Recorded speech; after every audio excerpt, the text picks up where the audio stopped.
Hello everyone, अस्सलाम वालेकुम। कैसे हैं आप? उम्मीद है आप सब खैरियत से होंगे। आज हम पढ़ेंगे लॉज ऑफ फ्रिक्शन को। तो आपको ये स्क्रीन पर जो है ए से लेकर एफ तक जो है ये डिफरेंट लॉज नज़र आ रहे होंगे फ्रिक्शन के। तो बारी बारी हम इनको डिस्कस करेंगे। तो सबसे पहले हम चलते हैं ए की तरफ। The friction force oppose the relative motion of two surfaces. Friction force जो है वो अपोज करेगी दो सरफेसेस के दरमियान में जो रिलेटिव मोशन है उसको। मीन्स अगर हम कहें कि हमारे पास लेट्स सपोज ये ऑब्जेक्ट है और ये ऑब्जेक्ट एक सरफेस के ऊपर रखा हुआ है, ठीक है। तो अगर हम फोर्स अप्लाई करेंगे, ठीक है, तो जब जिस डायरेक्शन में फोर्स अप्लाई करेंगे तो ऑब्जेक्ट उसी डायरेक्शन में क्या करेगा, मूव करेगा। तो हमेशा मोशन के अपोज में फ्रिक्शन फोर्स क्या करेगी, एक्ट करेगी। तो दो सरफेसेस के दरमियान मीन्स एक ऑब्जेक्ट और ये सरफेसेस, तो इन दोनों के दरमियान में जो रिलेटिव मोशन होगी उसके अगेंस्ट में हमेशा फ्रिक्शन फोर्स क्या करेगी, एक्ट करेगी। बी की तरफ चलते हैं। बी क्या कहना चाह रहा है, the friction force is parallel to the surface in contact. Object के साथ ये सरफेस जो है वो क्या है, कांटेक्ट में। तो इसके पैरेलल क्या करेगी, फ्रिक्शन फोर्स एक्ट करेगी।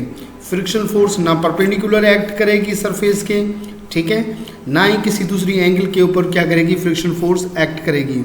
फ्रिक्शन फोर्स हमेशा सरफेस के पैरेलल जो है वो क्या करेगी, एक्ट करेगी।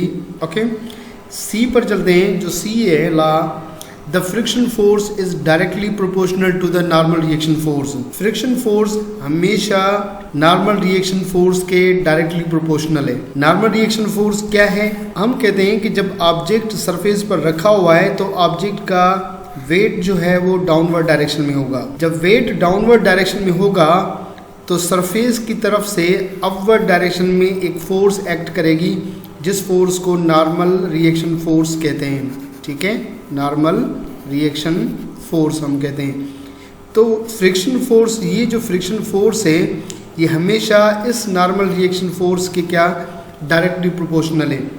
मतलब जितनी जो है नॉर्मल रिएक्शन फोर्स एक्ट करेगी सरफेस की तरफ से ऑब्जेक्ट पर, उतनी उसकी फ्रिक्शन जो है वो क्या होगी, ज़्यादा होगी, ठीक है। डी की तरफ चलते हैं। The friction force is independent of the area of contact. अगर हमारे पास ऑब्जेक्ट है और वो ऑब्जेक्ट जो है सरफेस पर रखा हुआ है तो ऑब्जेक्ट का जो एरिया है, ठीक है, जो कि इस सरफेस के साथ कांटेक्ट में, मीन्स यहाँ से लेकर यहाँ तक ये जो एरिया है, ये एरिया जो है, इस एरिया पर जो है फ्रिक्शन फोर्स जो है वो डिपेंड नहीं करती, इंडिपेंडेंट है। जितना भी ऑब्जेक्ट का एरिया हो लेकिन उस पर फ्रिक्शन जो है वो डिपेंड नहीं करती, फ्रिक्शन इंडिपेंडेंट है। ई पर चलते हैं। The friction force depend upon the nature of two surfaces. Friction force depend करती है nature of two surfaces in contact there state of roughness. Friction force depend करती है दो सरफेसेस की रफनेस पर। लेट्स सपोज कि ये ऑब्जेक्ट ये कांटेक्ट में रखा हुआ है सरफेस पर, ठीक है। अब ये ऑब्जेक्ट किसका बना हुआ है और ये सरफेस किस चीज़ का बना हुआ है, किस मटेरियल का बना हुआ है, फ्रिक्शन फोर्स उस पर डिपेंडेंट है। अगर ये वुड है तो ये सरफेस भी वुड है, तो इन दोनों के दरमियान में फ्रिक्शन डिफरेंट होगी। अगर ये हम कहते हैं कि वुड है और ये आपके पास आयरन है तो आयरन और वुड के दरमियान में जो है वो फ्रिक्शन डिफरेंट है। आयरन जब दो कांटेक्ट में होंगे तो उनके दरमियान में फ्रिक्शन डिफरेंट होगी। या कोई भी दो ऑब्जेक्ट्स वो किस मटेरियल से बने हुए हैं, फ्रिक्शन उन पर डिपेंडेंट है कि different material possessed different friction in contact. Okay, F पर चलते हैं। एफ क्या कहना चाह रहा है, the kinetic friction is independent of the relative velocity of the surfaces. जो काइनेटिक फ्रिक्शन है वो इंडिपेंडेंट है सरफेसेस की रिलेटिव वेलोसिटी पर। काइनेटिक फ्रिक्शन हमें पता है कब आती है, जब हम कहते हैं कि कोई भी एक ऑब्जेक्ट है, वो ऑब्जेक्ट के ऊपर आप फोर्स अप्लाई कर रहे हैं और फोर्स अप्लाई करने की वजह से वो मूव कर रहा है, मोशन में है। वो किस में है, मोशन में है। तो जब मोशन में होगा तो दोनों के दरमियान में जो फ्रिक्शन होगी वो फ्रिक्शन आपके पास क्या होगी, काइनेटिक फ्रिक्शन होगी। तो काइनेटिक फ्रिक्शन इस ऑब्जेक्ट की जो वेलोसिटी होगी, ठीक है, रिलेटिव वेलोसिटी जो होगी उस पर काइनेटिक फ्रिक्शन डिपेंड नहीं करती, इंडिपेंडेंट है।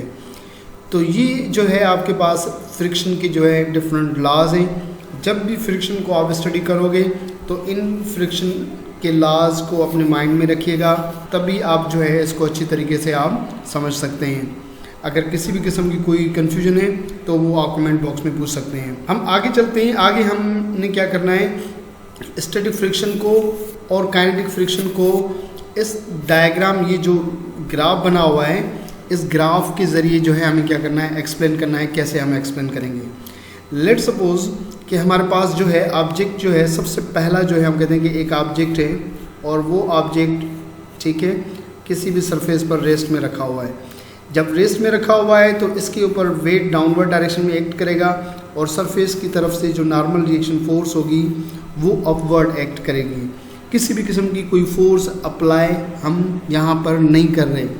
जब हम फोर्स अप्लाई नहीं कर रहे तो कीप इन माइंड वहाँ पर फ्रिक्शन भी नहीं होगी। फ्रिक्शन तब एक्शन में आएगी जब आप क्या करेंगे, फोर्स अप्लाई करेंगे। जब आपने फोर्स कोई अप्लाई नहीं की तो उस कंडीशन में फ्रिक्शन क्या होगी, ज़ीरो होगी, जैसे कि यहाँ पर है। अब ये जो एक्स एक्सिस है, ये एक्स एक्सिस अप्लाइड फोर्स का एक्स एक्सिस है और जो वाई एक्सिस है वो किसका है, फ्रिक्शन का है। जब फोर्स अप्लाई नहीं हो रही तो उस जगह पे फ्रिक्शन भी आपके पास क्या है, ज़ीरो है। जैसे जैसे आप फोर्स जो अप्लाई कर रहे हैं उसको इंक्रीज़ करेंगे तो उसके साथ फ्रिक्शन फोर्स भी जो है वो एक्शन में आएगी, वो भी क्या होगी, इंक्रीज़ होती जाएगी, लेकिन अपोजिट डायरेक्शन में, क्योंकि हमें पता है कि फ्रिक्शन अप्लाइड फोर्स के अपोजिट डायरेक्शन में एक्ट करेगी। तो आपने ये फोर्स अप्लाई की, आपने ज़्यादा की या कम की, हम जस्ट फिलहाल डिस्कस करें कि हमने फोर्स अप्लाई की है, ठीक है। जैसे हमने फोर्स अप्लाई की तो फ्रिक्शन जो है वो एक्शन में आ गई, लेकिन फोर्स अप्लाई नहीं कर रहे तो उस जगह पे फ्रिक्शन भी आपके पास क्या है, ज़ीरो है, जैसे कि यहाँ पर है। अब हम क्या करेंगे कि फ़ोर्स को हम बढ़ाएंगे। जैसे जैसे फोर्स को बढ़ाते जाएंगे वैसे वैसे जो है वो आपके पास क्या होगी, फ्रिक्शन भी इंक्रीज होती जाएगी, लेकिन अपोजिट डायरेक्शन में। लेकिन एक ऐसी पॉइंट आएगी जिस पॉइंट के बाद ये ब्लॉक जो है वो जस्ट बिगिन टू क्या करेगा, स्लाइड करेगा। मींस अब उस पॉइंट के बाद ये ब्लॉक मूव करना स्टार्ट करेगा, लेकिन वो मूव नहीं किया उसने अभी तक, लेकिन उस पॉइंट के बाद क्या करेगा, वो मूव करेगा अगर हमने फोर्स थोड़ी सी भी ज़्यादा बढ़ाई तो जिस पॉइंट पर ब्लॉक जो है एक वर्ज पर है कि वो उसके बाद वो मूव करेगा, उस पॉइंट पर जो फ्रिक्शन होगी वो मैक्सिमम होगी। स्टैटिक फ्रिक्शन क्या होगी, मैक्सिमम होगी। वो वाली पॉइंट ये है। तो इस पॉइंट पर फ्रिक्शन क्या आएगी, मैक्सिमम होगी, क्योंकि इस पॉइंट तक जो फ्रिक्शन फोर्स है वो अप्लाइड फोर्स के क्या होगी, बराबर होगी। अब अगर अप्लाइड फोर्स बढ़ेगी तो ऑब्जेक्ट मूव करेगा और जैसे ही मूव करेगा तो वो काइनेटिक फ्रिक्शन में आ जाएगा। तो काइनेटिक फ्रिक्शन में फ्रिक्शन कम हो जाएगी, ठीक है। आप देख सकते हैं कि ग्राफ दोबारा नीचे जा रहा है। तो जब ग्राफ नीचे जा रहा है तो इसका मतलब है कि जब मोशन में ऑब्जेक्ट आएगा तो उसकी फ्रिक्शन जो है वो क्या होगी, डिक्रीज़ हो जाएगी।